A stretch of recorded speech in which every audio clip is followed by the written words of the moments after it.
Welcome back, James and Nicky from the Manic Street Preachers. Hi there, Hello, good to be back. How are you guys? You alright? Yeah, we're okay. Kind of just come back from, we've just been doing lots of promo and stuff and everything, so yeah, we're back out there, kind of challenging the young bright things.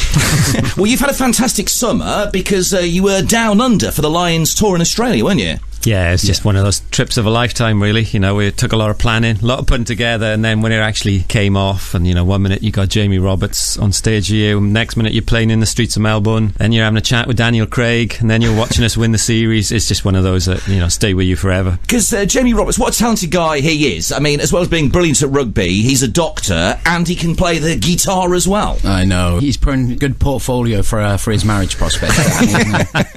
Covering all bases there, isn't he? He's a nifty little guitarist. He's cool. So how do your Australian fans differ then from your British fans? It's not that different. I think, like at those shows, for instance, in Australia, I'd say it was half and half, maybe 1,200, 1,500 Aussies, and likewise 1,500 sort of rugby fans down there. But I think wherever we go in the world, there's a certain kind of person who just massively is obsessed with a band. There's not many casual Manics fans.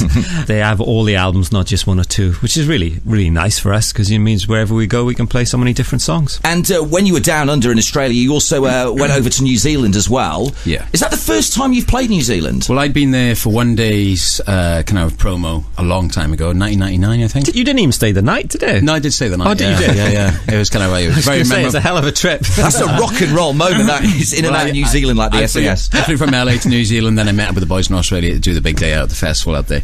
But yeah, kind of that's the first time we played live there, and kind of it was amazing. It was brilliant. It really was. And we played the X Factor in New Zealand as well, which was a strange experience for us.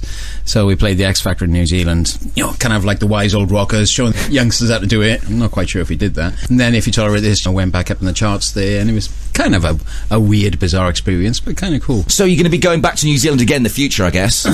4 years' time. The next Lions tour. That's next the dream. Lions tour. Every 4 years, wherever the Lions go, you go. There was something about it that you could walk the streets and see 40,000 Lions fans, you know, kind of behaving perfectly, having a brilliant time, but it was such a genuinely good atmosphere. You know, even when Warren Gatland threw his bombshell of picking loads of Welsh players, it was brilliant to be amongst it all. It was up there with meeting Fidel Castro in Cuba, yeah. Well, my mate John says he saw you, Nicky, in Tenby at the end of July. Yep. The day of the 10k run. Yep. He just wanted to clarify, was it definitely you that was there? That was me, yes. Because I ran across the 10k run with my little boy Stanley, just because you can't get across the middle of the road, and I had to dip while there was a you know, a gap in the race. Well, he says he wasn't 100% sure it was you or not, so he followed you for a while.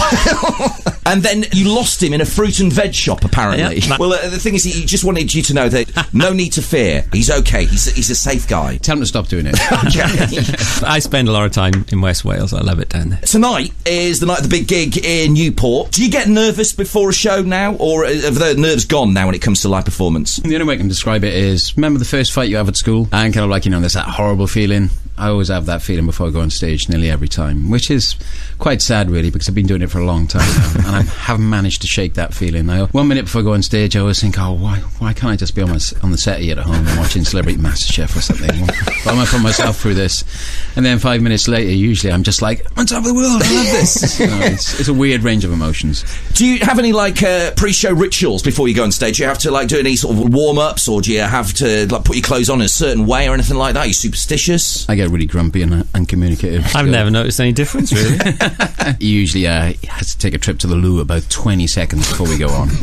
I have a lot of strict rituals, really, but just in terms of getting ready, and I've got to have a little nap, right, you know, around 6:30. I need to lie down straight and do a bit of yoga. It used to involve lots of champagne and sugar, but unfortunately that's gone. That's fallen by the wayside now, isn't it? Which is depressing.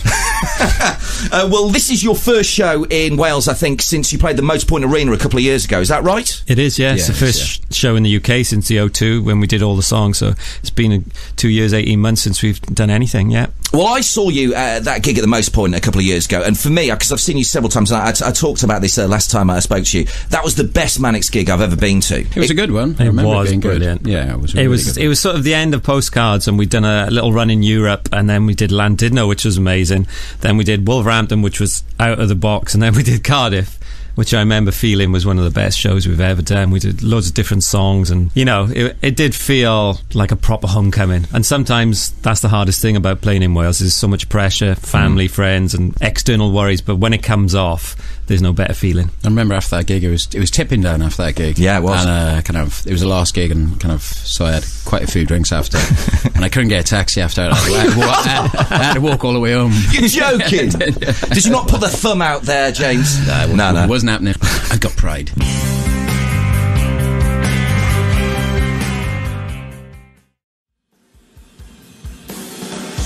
This is Chris Blumer on Nation Radio, and on the show today I'm in conversation with James and Nicky from the Manics, who released their 11th album, Rewind the Film, on Monday. Hello. Hello. So this is your 11th album. Does it get easier or harder to sort of create new material as you sort of progress with your career? I think it's been remarkably easy for this one, because we kind of shut the door on certain things for a while when we finished the O2 gig, and we'd already started working on this record a tiny bit, nearly 2 years back. So we kind of definitely knew what we were doing. There was a strict set of parameters of us making a record that was different for us, and this record has ended up being much more an acoustic soul album in a strange kind of way. But whilst we were doing this record, we also recorded another record, so evidence would suggest that we are writing and making music more than we ever did.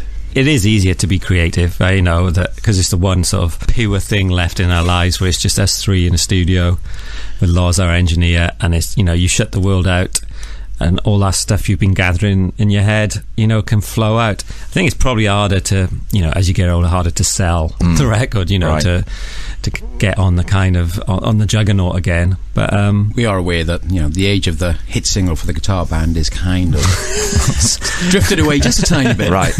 In the face of the onslaught of pop and stuff and everything. But kind of, you don't necessarily need to go back to the the Britpop days of everything just charging the barriers and kind of and charging in the top 10. There's a different way of doing things. Well, I've been listening to it today, and I think it's brilliant. Thank you. It's really, really good. You must be so proud of it, the way it's turned out. Yeah, we are. Yeah, definitely. I think we're nervous about playing it live. So that's the process we're going through now in terms of rehearsing and stuff, because my electric guitar isn't there to hide any mistakes I make or anything. So it feels a bit more vulnerable and fragile. But the more I listen to the record, the happier I am with it. Definitely feels like some kind of unique forward step for us. That we've sort of defragged, and we've got rid of a lot of stuff and let the acoustics and the lyrics and the vocals breathe a bit. But that's quite scary as well, because it's still us, it's still a Manics album, but it's, a fairly radical departure for us. And some great collaborations on there as well. I mean, the title track with Richard Hawley, and Richard Hawley, just reading an interview with him, he said it was like an honour to work with you guys. What was he like to work with? He's great. I've met him down the years. I haven't got many musicians in my phone, but he's the one guy that is in there, and we've kind of accidentally bumped into each other at the bar many times down the years.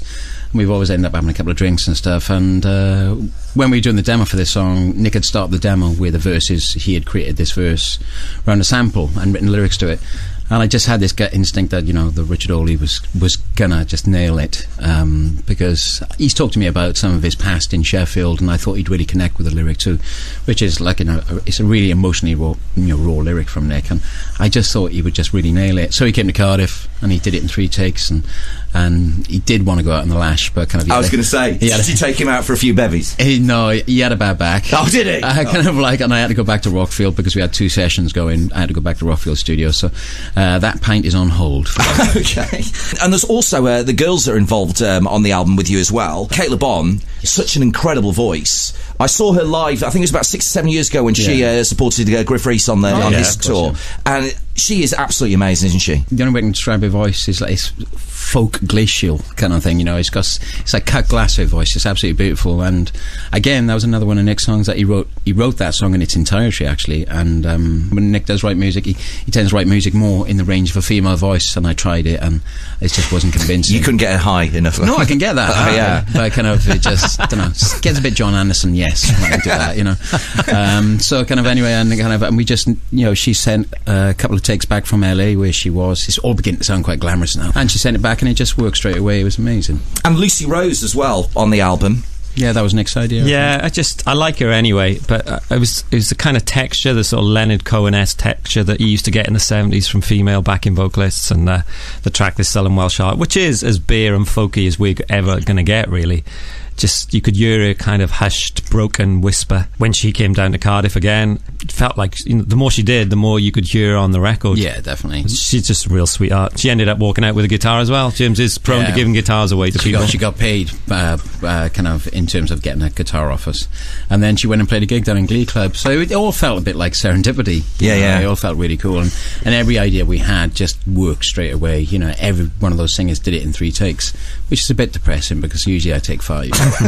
Well, you mentioned before, I mean, you've recorded not 1 but 2 albums. You got 2 albums worth of material in the last couple of years. When will we get to hear the second album? Ask him. We're hoping, I'd say May, June next year. It's a very different album. It's very kind of jagged and kind of quite nasty and post-punk and European. Very European, with a slight sort of "this is not a love song" Euro disco edge at times. You know, the Pill track, you know, it's got. I love that tune. Yeah, it's got a semblance of that to it. It's still full of tunes, but it's kind of, a lot of it was recorded in Berlin. We could tell halfway through recording that they didn't fit together, so it was an obvious departure that the more acoustic album would come first, and then the second. We're still tinkering with the second one. It's basically finished, but we still got bits of mixing and overdubbing left to do. And have you got a name for it? Yeah, Futurology. Futurology, which is a word. But is that an exclusive for me? Please say yes. It's kind of semi-exclusive. It's exclusive in Wales. In Wales, there you go. That'll do me. Well, listen, all the best for the gig tonight in Newport and for Festival number 6 over the weekend, and all the best for the album Rewind the Film, which is out on Monday. Cheers. James and Nicky from the Manic Street Preachers. Thank you. Thank you.